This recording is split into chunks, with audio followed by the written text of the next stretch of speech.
They thought I was the quiet, forgettable son at the family table, until I revealed the secret worth more than their entire empire.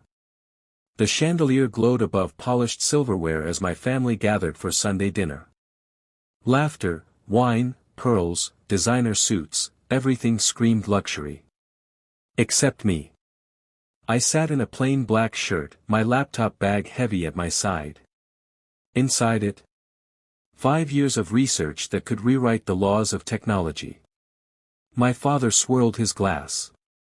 "Victor, we need to discuss your project." I froze, fork halfway to my mouth. He slid papers across the mahogany table. "We're shutting it down. The division sold." My sister smirked, savoring her victory. Finally, the embarrassing basement lab would be gone.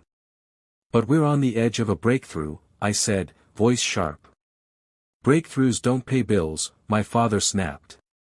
"Global Tech is offering $2 million. Sign the transfer." $2 million. For something I knew was worth billions. My phone buzzed. Once. Twice. Then 3 times. Urgent messages from the patent office lit up my screen. Patent approved. Breakthrough status granted. And then, the number that made my heart stop. Initial bidding, $3.7 billion. I set my phone on the table. "Interesting timing," I murmured. "The world doesn't seem to think my work is worthless." The pen slipped from my father's hand. Catherine's wine glass shook. I stood, lifting the transfer documents. "These mean nothing. The patents are in my name. Not the company's. And I funded it myself." "Impossible," Dad stammered. "The company." "No," I cut in. "Grandma's trust funded everything. Remember her last words? Don't let them cage your brilliance." Another buzz. Google's raised the bid. $4 billion. I smiled, calm now. "Oh, and one more thing. Those board papers you forced me to sign. Page 47. In the event of attempted theft of my research, full control of Maxwell Industries transfers to me." The room went silent. Phones started buzzing with breaking news. I slipped my napkin onto the table. "Dad, prepare your retirement speech. Catherine, pack your office. I'll see you both at the emergency board meeting tomorrow." The next morning, tension thickened the boardroom air. Stock prices glowed on the screen, already soaring from the patent announcement. My father tried to bluff authority.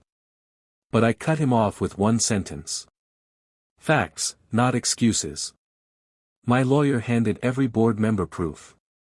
The patents, the shares, the legal transfer, ironclad. "Impossible," Catherine hissed. I pressed a button. Screens lit up with years of evidence, her corporate espionage, stolen projects, buried researchers. Her face drained of color. The boardroom shifted. They weren't looking at Dad anymore. They were looking at me. "You think this patent is the crown jewel?" I asked. The screens changed again, schematics, blueprints, simulations.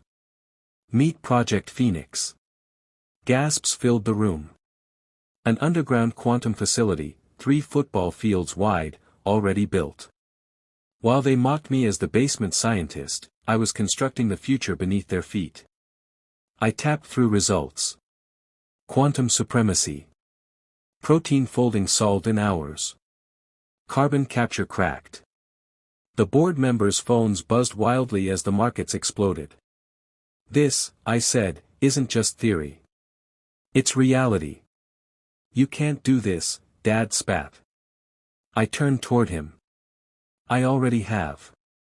Starting today, Maxwell Industries belongs to innovators again. Not thieves, not pretenders, real builders." Security escorted Catherine from the room. The board voted unanimously in my favor. Stock values soared higher. And as I took my father's chair at the head of the table, I knew one thing for certain. They thought they could bury me in the basement. But I wasn't their weakness. I was their revolution. And I was just getting started.